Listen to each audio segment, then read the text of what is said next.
الرحمن الرحيم. السلام عليكم ورحمة الله وبركاته. إن الحمد لله نحمده ونستعينه ونستهديه ونستغفره ونعوذ بالله من شرور أنفسنا وسيئات أعمالنا. من يهد الله فلا مضل له ومن يضلل فلا هادي له. أما بعد رب اشرح لي صدري ويسر لي أمري واحلل عقدة من لساني يفقهوا قولي. اللهم لا علم لنا إلا ما علمتنا إنك أنت العليم الحكيم وتب علينا إنك أنت التواب الرحيم. اللهم لا سهل إلا ما جعلته سهلا وأنت تجعل الحزن إذا شئت سهلا. اللهم سهل أمورنا. اللهم علمنا ما ينفعنا وانفعنا بما علمتنا. اللهم زدنا علما وألحقنا بالصالحين آمين. Jemaah sekalian dirahmati Allah, pagi hari ini insyaallah kita akan melanjutkan pembacaan kita di kitab Riyadhus Shalihin, taman orang-orang saleh. Kita berharap mudah-mudahan dengan kita main di taman mereka, kelak Allah Subhanahu wa taala akan kumpulkan dengan mereka. Amin ya rabbal alamin. Baik, kita masih di bab tentang al-khauf, perasaan takut.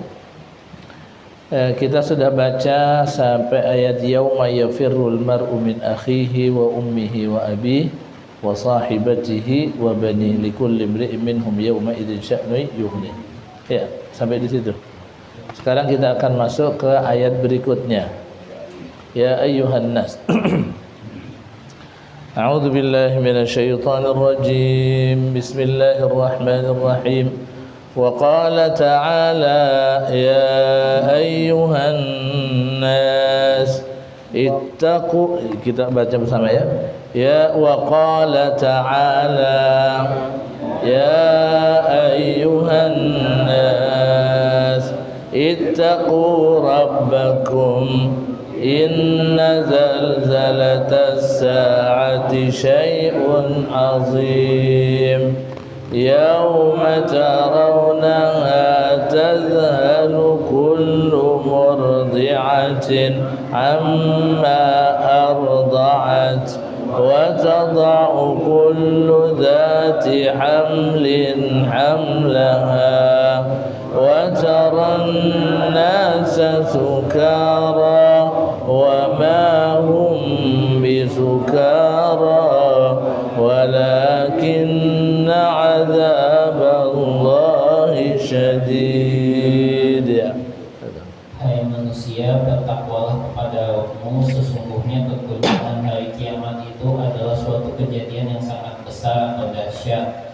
Ingatlah pada hari ketika kamu melihat keguncangan itu, lalailah semua wanita yang menyusui anaknya dari anak yang disusuinya, dan gugurlah kandungan segala wanita yang hamil. Dan kamu lihat manusia dalam keadaan mabuk, padahal sebenarnya mereka tidak mabuk, tetapi azab Allah itu sangat kerasnya. Surat Al-Hajj ayat 1 dan 2. Al-Imam An-Nawawi ketika ingin memasukkan ke dalam hati kita perasaan al-khauf ini, menyebutkan tentang satu ayat yang menceritakan tentang kondisi nanti pada hari kiamat, ya, ketika jadi puncak kehancuran dunia ini, ya. Jemaah sekalian dirahmati Allah Subhanahu wa taala, hari kiamat itu pasti terjadi, cuman tidak ada yang tahu kapan itu akan terjadinya. Hanya saja karena ini adalah peristiwa yang penting, peristiwa besar, dan bisa memasukkan perasaan khauf ke dalam hati manusia, yang tujuannya ketika ada perasaan khauf ini, manusia akan menjadi lebih mudah untuk mengatur sikapnya, untuk bisa taat kepada Allah dan meninggalkan kemaksiatan. Maka Allah Subhanahu wa taala berikan informasi tentang tanda-tandanya saja. Jadi kalau tanggalnya secara tepat, bulannya misalnya tidak disebutkan. Kalau harinya disebutkan, harinya itu pasti hari Jumat, tapi tanggal berapa, kemudian bulan berapa, dan itu ya. Nah, itu rahasia Allah. Cuman dikasih tanda-tandanya, ada tanda-tanda yang besar, ada tanda-tanda yang kecil. Para ulama itu menyebutkan bahwasanya tanda-tanda yang kecil itu dibagi dua. Ada yang akan terjadi hanya satu kali, kemudian ada tanda kecil yang akan berulang-ulang. Dan tambah mendekat ke waktunya, tanda itu akan tambah sering dan banyak. Kalau yang hanya sekali terjadi, diantaranya adalah dilahirkannya atau diutusnya Nabi Muhammad SAW sebagai Nabi terakhir.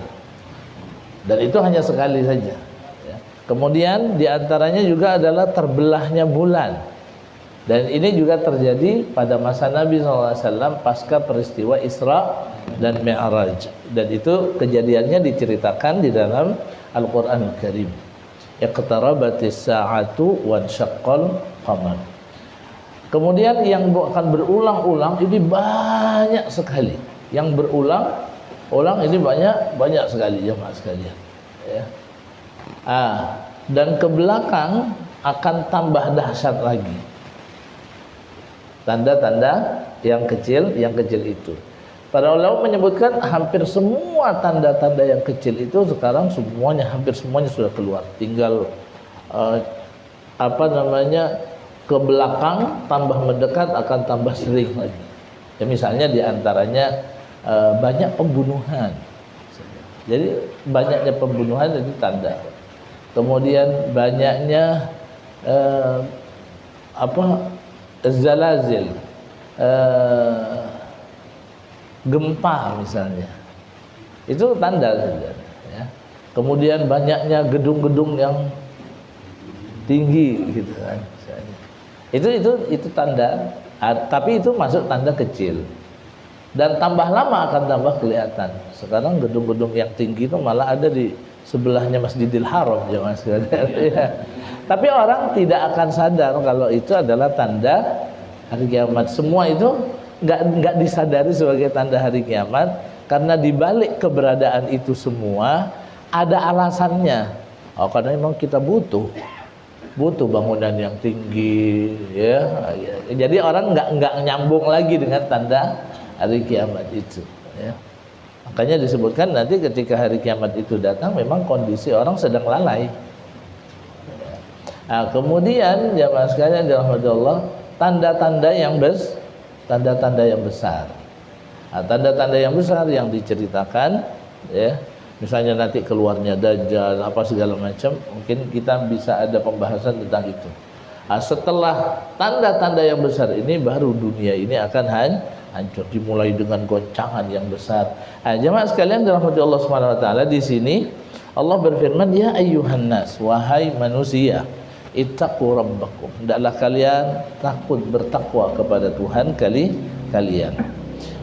Inna zalzalatas saati syai'un azim, sesungguhnya goncangan hari kiamat itu adalah sesuatu yang sangat dahsyat. Syai'un azim. Allah menggambarkan gimana dahsyatnya, yauma tarawunaha. Jadi pada hari sekiranya engkau melihatnya saat itu, maka tadhalu kullu murdi'atin amma arda'at. Setiap wanita yang menyusui anaknya itu akan melalaikannya. Padahal tampilan yang paling baik, yang paling tepat ketika seseorang itu menumpahkan kasih sayangnya kepada yang lain adalah tampilan ketika seorang ibu menyusui anaknya. Ya. Karena di situ bukan hanya ASI saja, tapi ada kecintaan, ada perhatian dan lain semacamnya. Tapi saat itu kata Allah, tadhalu kullu murdi'atin amma arda'at. Wanita-wanita yang menyusui anaknya pun itu akan meninggalkan anaknya, akan melalaikannya. Kalau yang belajar bahasa Arab, kata murdi'ah itu artinya orang yang, wanita yang menyusui. Padahal yang bisa menyusui itu hanya wanita, sehingga sebenarnya tidak perlu tak. Tidak perlu tak. Kalau muslim, muslimah, mukmin, mukminah. Tapi kalau kata haid, orang yang haid itu tidak perlu ditulis haidah. Kenapa? Karena yang haid itu pasti perempuan. Gak perlu. Tapi di sini murdi juga sama. Murdi itu artinya yang menyusui. Itu hanya untuk perempuan. Tapi ternyata kenapa di sini dikasih tak? Sebahagian keterangan menyebutkan gini. Kalau dia tidak pakai tak, murdi' itu bisa jadi ada seorang wanita yang kerjaannya memang menyusui bayi.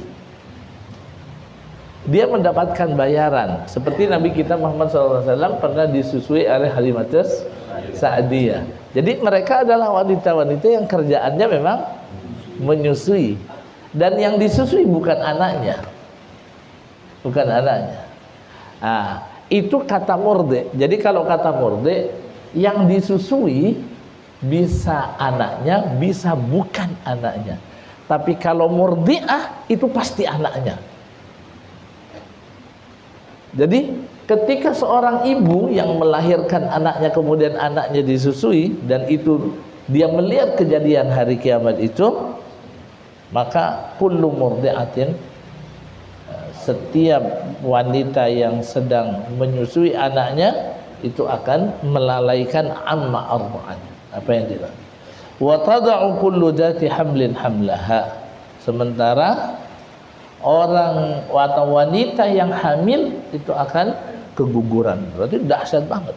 Wa taran nasa sukara, dan kamu melihat orang-orang kondisinya mabuk, tapi sebenarnya wa ma hum bisukara. Mereka itu sebenarnya tidak mabuk. Terus itu efeknya apa? Walakinna azaballahi syadid. Tapi azab Allah itu dahsyat. Berarti itu azab, iya.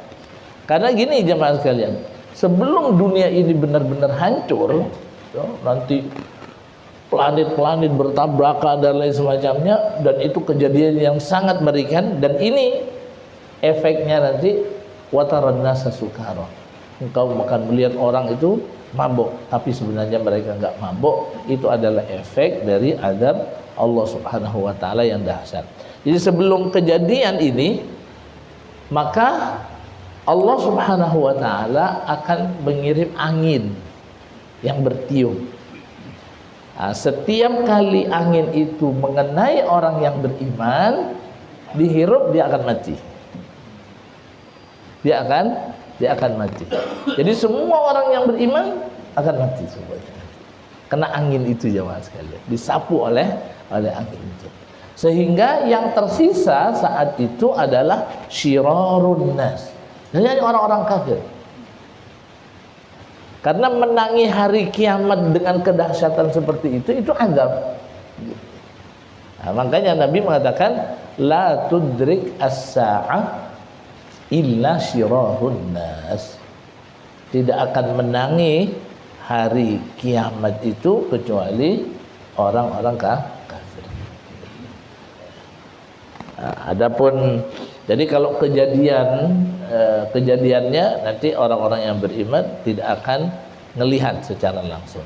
Tapi kalau tanda-tanda besarnya semuanya dapat, mau yang kafir mau yang mukmin. Misalnya ketemu sama Dajjal, nanti melihat ada Nabi Isa dan lain semacamnya. Tapi kalau pas kejadiannya sudah mati semuanya, ya. Karena walakinna azaballahi syadid. Cuman kita nggak tahu jemaah sekalian, kalau kita atau keturunan kita ada saat itu kena angin mati nggak itu jemaah sekalian? Nah, kalau mati berarti masih ada imannya, ya.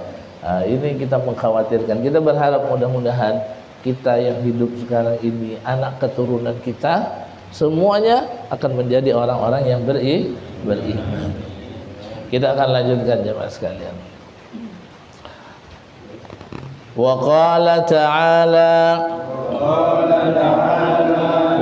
aqbala ba'duhum 'ala ba'dhi, ayat sebelumnya ya, waliman khafa maqama rabbih jannatan, waliman khafa maqama rabbih jannatan. Ya, silakan. Dan bagi orang yang takut akan saat menghadap Rabb-nya ada dua surga. Quran surat Ar-Rahman ayat 46.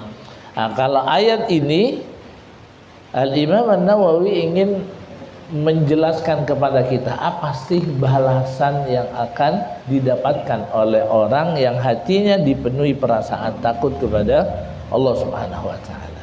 Disebutkan di sini waliman khafa maqama rabbih, dan siapapun orang yang khafa, dia takut maqama rabbih. Maqam saat dia berdiri nanti di hadapan Allah Subhanahu wa taala untuk dihisab. Dia khawatir, kemudian karena khawatir, iya nanti kalau saya ditanya, diinterogasi di sana, apa yang akan menjadi jawaban saya? Kamu ngapain? Atau kenapa kamu begini? Kalau di audit itu, amal kita diaudit di hadapan Allah Subhanahu wa taala, kita bisa membayangkan itu. Lalu hadirlah perasaan takut ke dalam hati dan kita bisa mengendalikan sikap kita. Itu harapannya. Apa yang akan didapatkan? Jannatan. Dia akan mendapatkan dua surga. Ada yang mengatakan, kok bisa dapat dua surga? Yang pertama li khaufihi, karena perasaan takutnya kepada Allah. Yang kedua li tarkihi asyahawat, karena dia meninggalkan syahwatnya. Jadi ini yang akan didapatkan oleh orang-orang yang punya perasaan takut kepada Allah, kemudian dia menjaga sikap dan perbuatannya. Allah akan berikan buat mereka jannatan. Kita lanjut ya. Mudah-mudahan Allah Subhanahu wa taala berikan taufik hidayah kepada kita semua untuk sifat ini. Wa qala ta'ala wa aqbala ba'dhum 'ala ba'dhin yatasaalun.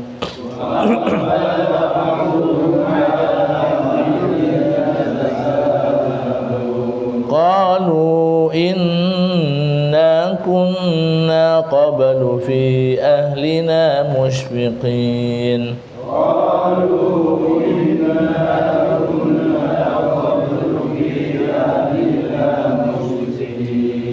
فمن الله علينا ووقانا عذاب السموم.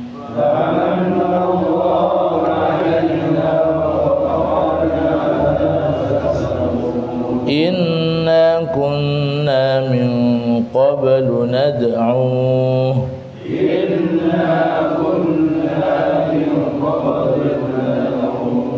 إنه هو البر الرحيم.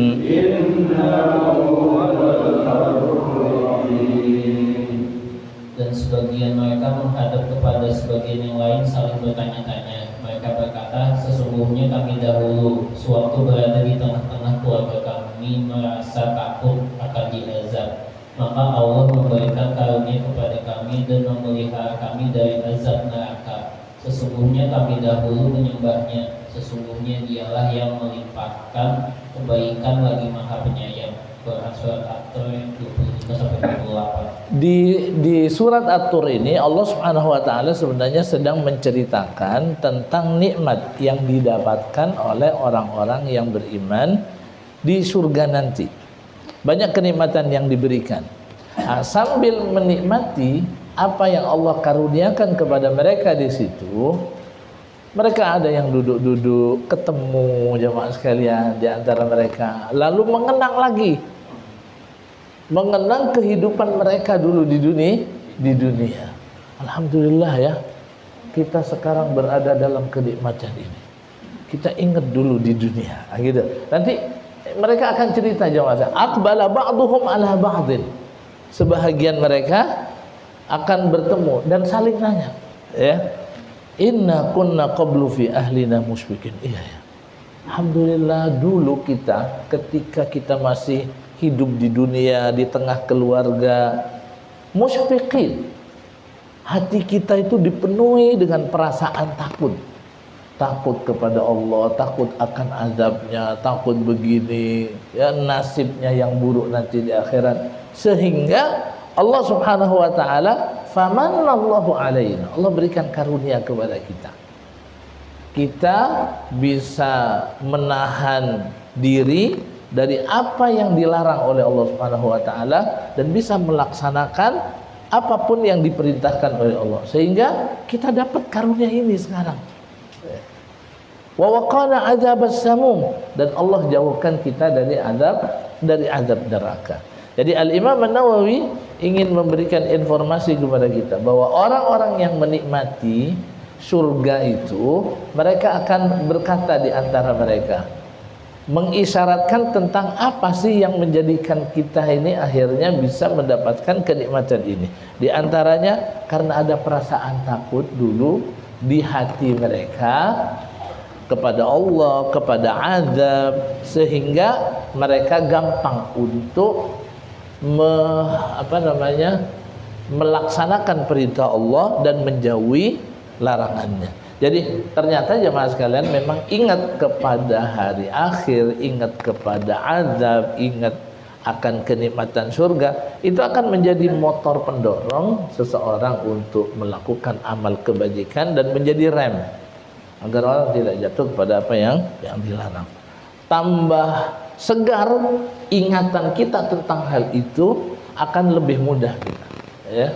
Makanya di antara hal-hal yang perlu untuk selalu kita hadirkan di benak kita, kalau kita tidak semangat untuk beramal, semangatnya nantai saja, itu adalah ingat akan hal-hal yang akan terjadi nanti di akhirat. Sehingga kita akan bersemangat untuk beribadah. Disebutkan inna kunna min qablu nad'uhu. Dulu alhamdulillah karena kita punya perasaan takut di dalam hati, sehingga kita mau beribadah kepada Allah Subhanahu wa taala. Ya. Capek-capek sedikit untuk datang sholat berjamaah itu dilawan saja, gitu kan. Alhamdulillah. Baru mereka mengatakan innahu huwal barrur rahim. Itulah Allah Subhanahu wa taala yang maha pengasih. Jamaah sekalian, jadi ayat yang terakhir ini menginformasikan tentang apa yang menjadi penyebab selamatnya seseorang di akhirat. Yang pertama, ada perasaan takut di dalam hati kepada Allah Subhanahu wa taala, kemudian beribadah dan berdoa kepada Allah Subhanahu wa taala. Baik, sekarang kita akan masuk ke hadis yang pertama. Kita langsung ke hadis yang pertama. Ali bin Mas'ud radhiyallahu anhu qala haddatsana Rasulullah sallallahu alaihi wasallam wa huwa as-sadiqul masduq inna ahadakum yujma'u khalquhu fi batni ummihi arba'ina yawman nutfatan thumma yakunu 'alaqatan mithla dhalik ثم يكون مضغة مثل ذلك ثم يرسل الملك فينفخ فيه الروح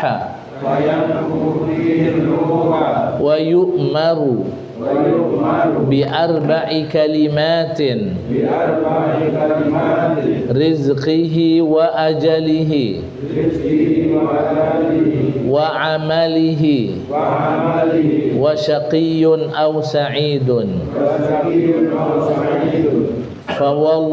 فوالذي لا إله غيره وحدك لا إله غيره إن أحدكم ليعمل بعمل أهل الجنة ليعمل بعمل أهل الجنة حتى ما يكون بينه وبينها إلا ذراع فيسبق عليه الكتاب فيعمل بعمل أهل النار فيدخلها وإن أحدكم ليعمل بعمل أهل النار حتى ما يكون بينه وبينها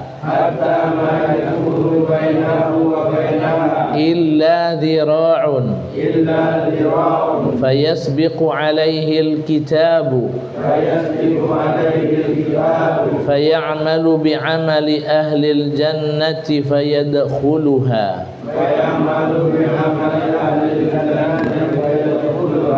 متفق عليه. Ibnu Mas'ud radhiyallahu anhu berkata, Rasulullah sallallahu alaihi wasallam, orang yang selalu benar lagi dipercaya, bercerita kepada kami, sesungguhnya masing-masing dari kalian dikumpulkan penciptaannya di dalam perut ibunya selama 40 hari berupa air mani, kemudian berupa gumpalan darah selama 40 hari, kemudian berupa gumpalan daging selama 40 hari. Lalu diutuslah malaikat dan ia meniupkan roh kepada dirinya serta diperintah pula untuk mencatat 4 kalimat, yaitu mencatat tentang rezeki, ajal, amal perbuatan, dan tentang celaka atau bahagianya. Demi zat yang tiada ilah selain dia, sesungguhnya salah seorang di antara kamu ada yang beramal dengan amalan penduduk surga, sehingga jarak antara dia dengan surga hanya sehasta. Tetapi karena ia telah tercatat sebagai penduduk neraka, maka tiba-tiba ia melakukan amalan penduduk neraka sampai akhirnya ia masuk neraka. Dan salah seorang di antara kamu sekalian ada yang beramal dengan amalan penduduk neraka, sehingga jarak antara dia dengan neraka hanya sehasta. Tetapi karena ia telah tercatat sebagai ahli surga, maka tiba-tiba dia mengamalkan amalan penduduk surga hingga akhirnya ia masuk surga.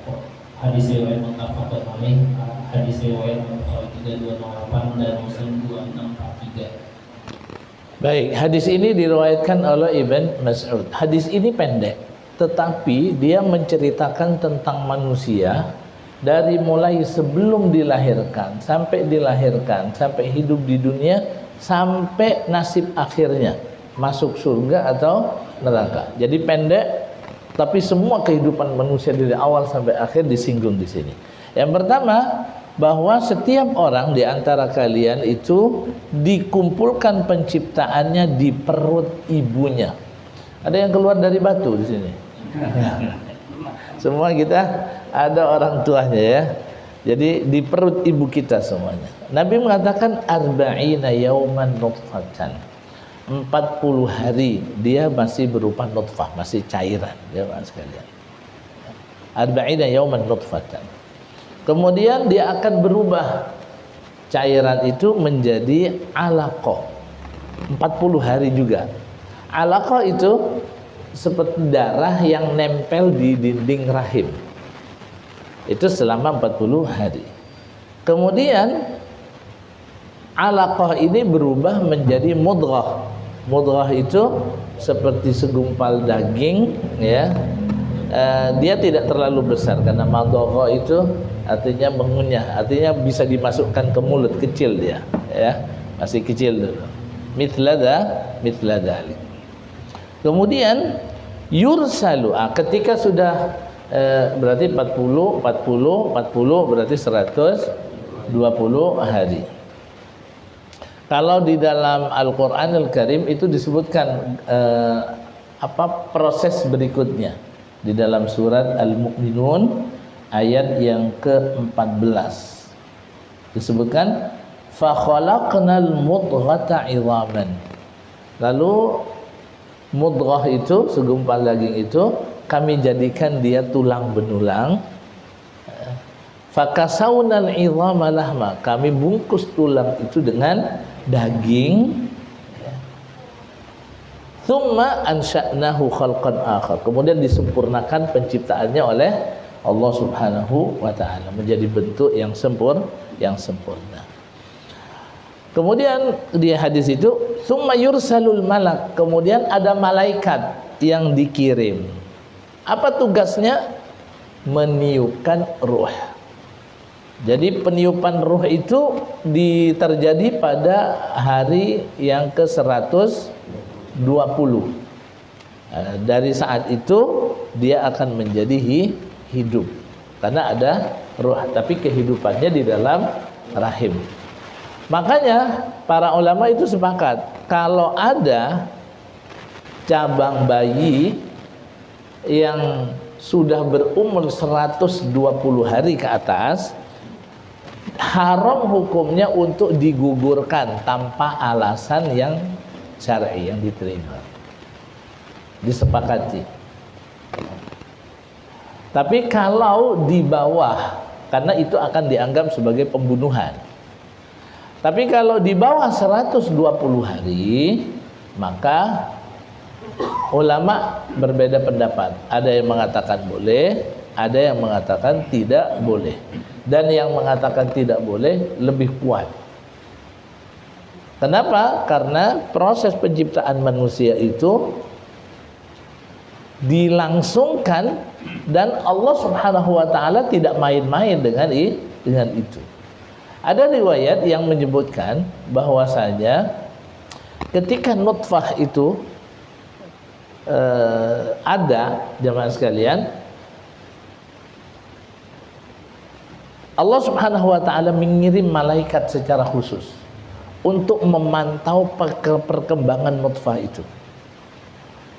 Maka di 10 hari yang pertama itu malaikat akan laporan, ya Allah, dia masih berupa nutfah sekarang. Jadi ada malaikat yang memantau.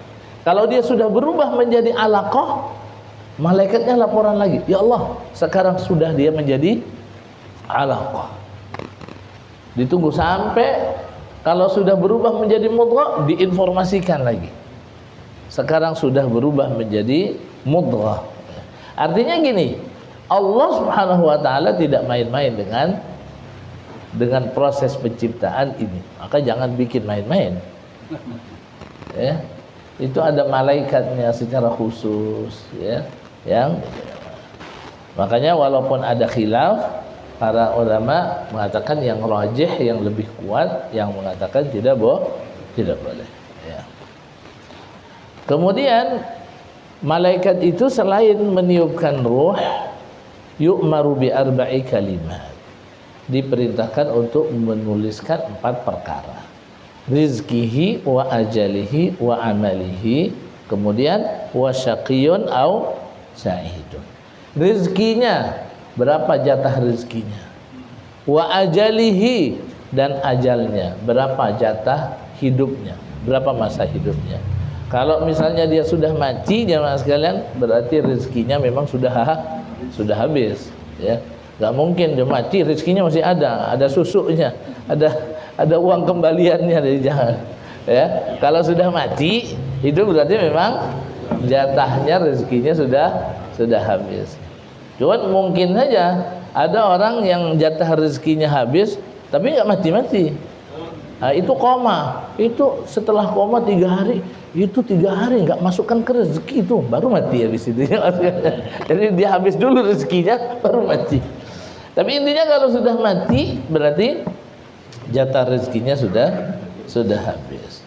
Kemudian yang dituliskan juga wa amalihi, amalnya, kegiatan dia di dunia itu ngapain aja, itu ditulis. Allah perintahkan tulis itu. Dan Allah Maha tahu lah, ya kan? Allah Maha tahu yang telah, yang sedang dan akan datang, yang akan terjadi, semuanya Allah tahu. Wa syaqiyun au sa'id, bahkan nasib akhirnya.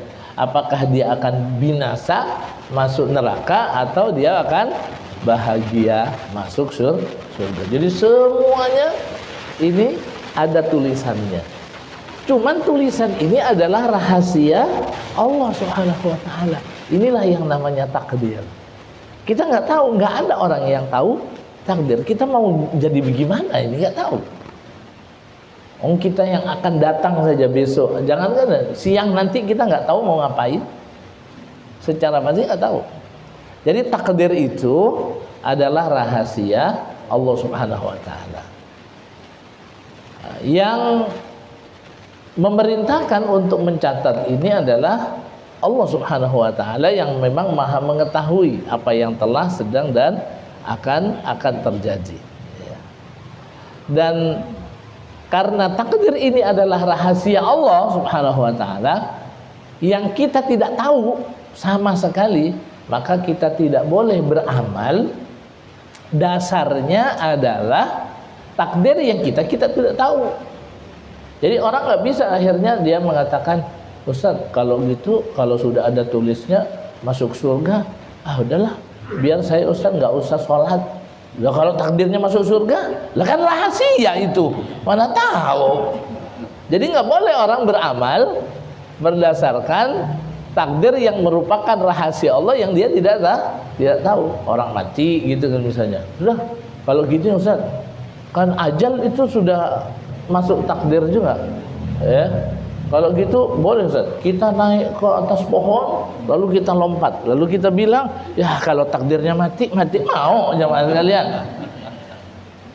Yang nggak mungkin tidur misalnya di jalanan gitu kan, langsung gitu kan, ya kalau takdirnya ketabrak ya ketabrak, kalau enggak ya enggak, enak aja jamaah. Iya itu. Jadi kita nggak boleh ya. Dan kita juga nggak boleh jemaah sekalian protes, ya. Ini saya ini masuk neraka ini gara-gara Allah ini, nggak bisa. Nomor satu karena nggak bisa, kemudian karena kita nggak tahu. Nomor dua, Allah mencatat itu karena Allah tahu apa yang akan kita lakukan. Kalau ada guru jemaah sekalian, ini perumpamaan kecil saja. Kalau ada guru yang dia dekat banget sama muridnya, dia tahu karakter muridnya itu selama 1 tahun ya pembelajaran, dia paham tuh mana yang rajin, mana yang malas, mana yang pinter, mana yang sedang, mana udah tahu tuh. Datang masa ujian,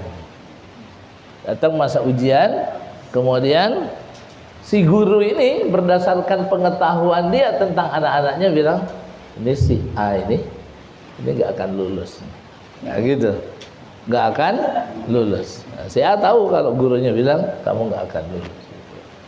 Si B ini dia nanti akan lulus, dia akan dapat.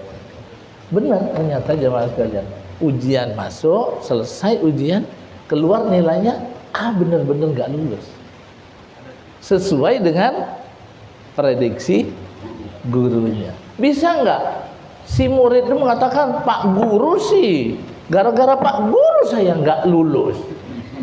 Bisa nggak tuh jemaah sekalian? Bisa nggak? Nggak bisa. Nggak lulus tuh karena dianya. Loh kok gurunya bilang? Ya karena gurunya tahu. Secara umum jemaah sekalian dirahmati Allah Subhanahu wa taala, walaupun takdir itu sesuatu yang rahasia, kita nggak tahu bagaimana nasib akhir, masuk surga apa masuk neraka, kan nggak tahu kita. Cuman ciri-cirinya ada, ciri-ciri secara umum. Kullun muyassarun lima khuliqalahu, kata Nabi. Setiap orang itu akan dimudahkan untuk melakukan amalan sesuai dengan nasib akhir yang sudah ditakdirkan. Kalau takdirnya dia baik, biasanya, tapi nggak bisa dipastikan, biasanya orang itu akan mudah diajak melakukan kebajikan. Orang yang secara umum di dunia itu orangnya tertib, baik, taat, dan lain semacamnya, bisa jadi Karena memang Allah Subhanahu wa taala mentakdirkan untuk dia bahwa dia akan mendapatkan kebahagiaan. Yang bengal kebalikannya, yang bengal, yang nakal dan lain sebagainya bisa jadi itu memang tandanya. Biasanya begitu. Biasanya dia akan atau sesuai dengan takdir yang sudah ditentukan oleh Allah Subhanahu wa taala. Ya. Nah, maka sekarang bersyukurlah kalau kita ini menjadi orang-orang yang ketika diajak melakukan kebajikan kita meresponnya dengan baik. Nah, siapa tahu itu akan menjadi tanda kuat, sinyal yang kuat menandakan bahwa takdir kita itu baik, insya Allah gitu. Oke? Nah, tapi ini kan kondisi umum. Setelah ini Nabi SAW menceritakan kondisi khusus. Yang ini jarang terjadi, tapi ada. Gimana tuh? Kebalikannya, Pak. Ada orang yang la ya'malu bi amali ahlil jannah. Di awal kehidupannya dia itu baik. Amal-amalnya kalau dilihat dengan mata kepala, ini ente soleh banget, ya. Kayaknya kalau model begini ente masuk surga full AC kayaknya. Itu ya. Jangan sekalian. Gitu. Artinya dia amalnya baik. Bahkan di sini Nabi mengatakan hatta ma yakun bainahu wa bainaha illa tira. Seakan-akan tidak ada jarak antara dia dengan surga itu kecuali satu hasta. Mati langsung masuk surga. Kayaknya kalau menurut pandangan kita. Tapi ternyata di dalam catatan malaikat ketika dia berumur 120 hari, jemaah sekalian, dia ternyata masuk neraka. Kira-kira yang benar itu catatan malaikat atau apa yang kita lihat? Dan ternyata benar, di akhir hayatnya dia murtad, jemaah sekalian. Ya, benar malaikat itu. Menjadi murtad dan mati dalam keadaan kafir. Itu yang disebut dengan su'ul khotimah. Ya. Tapi ini ada nggak? Ada, tapi nggak banyak.